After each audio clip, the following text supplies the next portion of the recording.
கொண்டால் அந்த வைட்டமின் தேவை நிறைவேறிவிடும். அதே நேரத்தில் கொழுப்பு மிகுதியாகவும் பார்த்துக் கொள்ளலாம். இந்த சர்க்கரை நோயாளிகள்ல நிறைய பேர் மது அருந்துறாங்க, நிறைய பேர் புகைப்பிடிக்கிறாங்க. இப்ப இந்த ரெண்டு பழக்கமும் அவங்களுக்கு எப்படி எந்த வழிகளை பாதிக்குமா? அதாவது இந்த ரெண்டு பழக்கங்களுமே நலமான மனிதனுக்கே கேடு விளைவிக்கக்கூடியவை. ஆமா, அதுவே அரசே ஒத்துக்கொண்டு எல்லா இடத்திலும் போட்டிருக்கு. குடியை கெடுக்கும், புகைப்பிடிப்பது உயிருக்கு ஆபத்து என்றெல்லாம் போட்டிருக்கிறார்கள். நலமான மனிதனுக்கே கேடு விளைவிக்கும் போது சர்க்கரை நோயாளிக்கு அது மிகுந்த கேடு விளைவிக்கும். ஆமா, இப்ப மது எடுத்துக்கிட்டீங்கன்னா நீங்க சொன்ன மாதிரி ஒரு கார்போஹைட்ரேட், அது மிக மிக சிறிய உருவத்தில் இருக்கக்கூடிய கார்போஹைட்ரேட். அதுல எந்த விதமான நார்ச்சத்தோ செரிக்க வேண்டிய அவசியமோ கிடையாது. மதுவை குடித்த 2வது நிமிடம் அது அங்கு சக்தியாக கிடைக்கின்றது. அதனாலதான் பாத்தீங்கன்னா குழந்தை பெற்ற உடனே சில பேருக்கு விஸ்கி கொடுப்பாங்க, பிராண்டி கொடுப்பாங்க. ஒரு ரொம்ப நாள் களைச்சி போய் வந்திருக்கவனுக்கு கொஞ்சம் மது வாயில் ஊற்றுவாங்க, உடனே சக்தி கிடைக்கும். அந்த நேரத்தில் மட்டும்தான் அது பயன்படுகின்றது. ஆமா, மற்றபடி அது கேளிக்கைக்காக மது அருந்துபவர்களுக்கு அந்த சக்தி பயன்படுத்தப்படுவதில்லை. அது மறுபடியும் கொழுப்பாக மாறி உடல் எடை அதிகரித்து கெடுதல்களை உண்டாக்குகின்றது.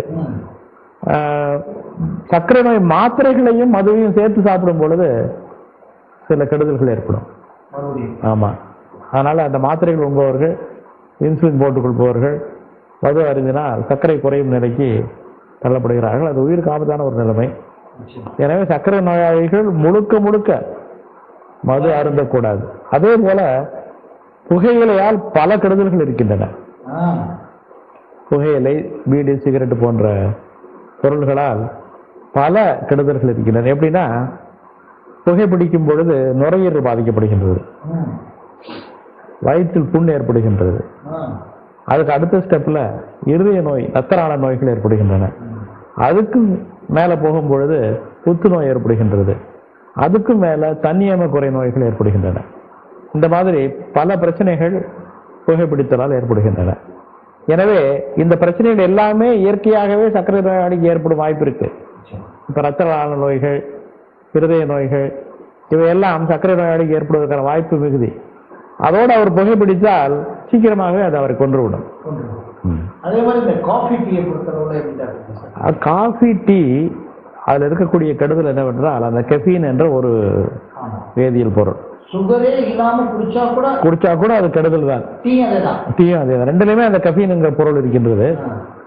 அது ரத்த சர்க்கரையை சற்று உயர்த்தக்கூடிய தன்மையுடையதாக இருக்கின்றது. இன்னொன்று என்னன்னா, அந்த டீ காஃபில ரெண்டுலையும் வேறு நன்மை தரக்கூடிய சில பொருள்கள் இருக்கின்றன. வைட்டமின்கள் அந்த மாதிரி காஃபிலையும் இருக்கு, டீலையும் இருக்கு. அதனால அது ஒரு சோசியலி அக்செப்டட் ஹேபிட் ஆகிவிட்டது. மக்களால், சமுதாயத்தால் ஒத்துக்கொள்ளப்பட்ட ஒரு பழக்கமாக இருக்கின்றது. அதை ஒரு அளவோடு வைத்துக் கொண்டால் சர்க்கரை நோயாளிக்கு பிரச்சனை வராது. ஒரு நாளைக்கு 1/2 டம்ளர் காஃபியோ அல்லது டீயோ குடிப்பதோடு நிறுத்தி கொண்டால் அதனுடைய நல்ல பலனும் கிடைக்கும், கெடுதல்களும் கிடையாது. அதே மாதிரி டாக்டர், இந்த சர்க்கரை நோயாளிகளுக்கு பால், இந்த புரத பொருள், பொடிகள் இதெல்லாம் பால் 2 வயதுக்கு மேல் யாருக்கும் தேவையில்லை. ஆமா, பால் 2 வயதிற்கு கீழ் அல்லது 6 மாசத்திற்கு கீழ் இருக்கக்கூடிய உயிரினங்களுக்காக படைக்கப்பட்ட ஒரு உணவுப் பொருள். அவ்வளவுதான். அதை நாம் பயன்படுத்துவது தவறு, தெரிந்தும் பயன்படுத்திக் கொண்டிருக்கின்றோம். தேவையில்லை. அந்த மாதிரி ஒரு லிக்விட் டயட் நமக்கு தேவையில்லை. ஆமா, நம்ம அது பழக்கத்துக்காக, சௌரியத்துக்காக அதை பயன்படுத்துகின்றோம். அதில் இருக்கக்கூடிய கொழுப்பு, அதில் இருக்கக்கூடிய இனிப்பே இல்லாத சர்க்கரை, இவையெல்லாம் சர்க்கரை நோயாளிகளுக்கு கெடுதலை ஏற்படுத்துவதால் நாங்கள் வழக்கமாக சொல்வது பால் குடிக்கக்கூடாது. அதற்கு மேல் நீங்கள் குடிக்க வேண்டும் என்று நினைத்தீர்கள் என்றால் கொழுப்பு நீக்கப்பட்ட பால் பவுடரை வைத்து பால் செய்து சாப்பிடுங்கள் என்று சொல்லுகிறோம். இப்ப இது மாதிரி டாக்டர், இந்த ஓட்ஸ் கஞ்சி, ஓட்ஸ்லாம் அது பண்ணிக்கிறாங்க. இந்த ஓட்ஸ் கஞ்சி, ஓட்ஸை பற்றி இந்த இருக்குல்ல, அதாவது தென்னிந்தியாவில் விளையும் தானியம் அரிசி, வட இந்தியாவில் விளையும் தானியம் கோதுமை, ஐரோப்பிய நாடுகளில் விளையக்கூடிய தானியங்கள் பார்லியும் ஓட்ஸும். இங்கு எங்குமே சர்க்கரை நோய் இல்லாமல் இல்லை. இது எல்லாத்துலயுமே இருக்கு. எல்லா நாடுகளிலும் சர்க்கரை நோய் இருக்கின்றது. இந்த உணவையே பயன்படுத்துபவர்களுக்கும் கூட சர்க்கரை நோய் ஏற்படத்தான் செய்கிறது. எனவே ஒரு பண்ணி பார்க்கும்போது ஓட்ஸுக்கும் இந்த ரைஸுக்கும் ஓட்ஸுக்கும் ரைஸுக்கும் வேணும்னா ஒரு 2% வித்தியாசம் இருக்கலாம். ஆனா 10 மடங்கு விலை கொடுத்து நீங்க வாங்கணும். ஓட்ஸ் வாங்குறதுனா. ஆமா. அதனால ஓட்ஸ் நாங்கள் பரிந்துரை செய்வதில்லை யாருக்கும். பட் இவங்க நினைக்கிறது மாதிரி ஓட்ஸ் வந்து சர்க்கரை இல்லாததுன்றது மாதிரி 2% தான் அது பெட்டர்.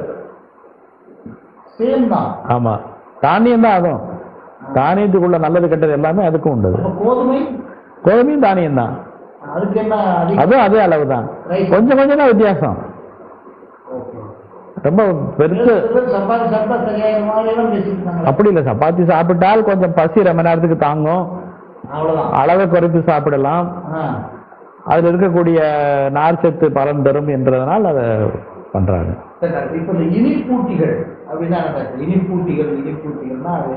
அதாவது சர்க்கரை நோயாளிக்கு சுத்தமாக சர்க்கரை சாப்பிடக்கூடாது, இனிப்பாக இருக்கும் பொருள் எதையுமே வாயில் படக்கூடாதுன்னு சொல்லிடுறோம்.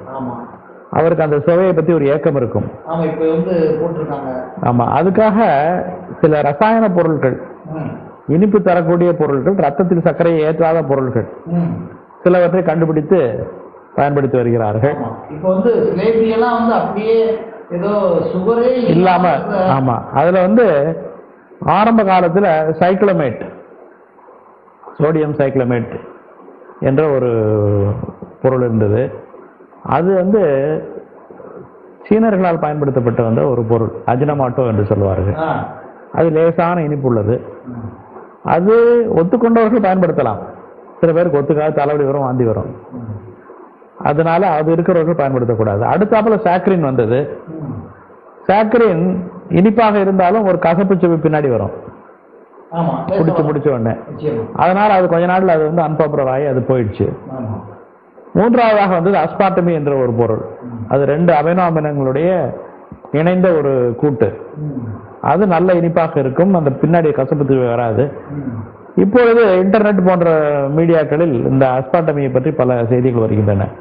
இது சில பேருக்கு அலர்ஜியை உண்டாக்குகின்றது. அது அதனால் அந்த மாதிரி சந்தேகம் இருப்பவர்கள் அந்த அஸ்பார்டமியை கூட பயன்படுத்த வேண்டிய அவசியம் இல்லை. இப்பொழுது இந்த சூக்ரோஸ் என்று சொல்லக்கூடிய கரும்பு சர்க்கரையை எடுத்து அதில் 2 குளோரின் மூலகங்களை சேர்த்து சூக்ரலேஸ் என்ற ஒரு பொருளை தயார் செய்திருக்கிறார்கள். இது சர்க்கரையை போலவே இனிப்பாக இருக்கும், ஆனால் அது உடம்புக்குள் போகாது. அதனால அதை வைத்து சர்க்கரை அதிகமாகும் என்று பயப்பட வேண்டிய அவசியம் இல்லை. ஆமா, அதை பயன்படுத்தலாம். இதுவரையிலும் அதனால் ஏற்படக்கூடிய கெட்ட விளைவுகள் எதுவும் தெரிய வரவில்லை. அப்படி இல்லாம சில செடிகளில் இருக்கின்றது. ஸ்டீவியா என்ற ஒரு பிளான்டில் இனிப்பு தரக்கூடிய ஒரு பொருள் இருக்கின்றது. அது மாதிரி எத்தனையோ பொருள், நம்ம இனிப்பு பூன்னு சொல்றோம், அதில் இருக்கக்கூடிய இனிப்பு பொருள்களையும் நாம் பயன்படுத்தலாம். அதில் சர்க்கரை கூடாது. இந்த சர்க்கரை நோயாளிகளுக்கெல்லாம் சுட்ட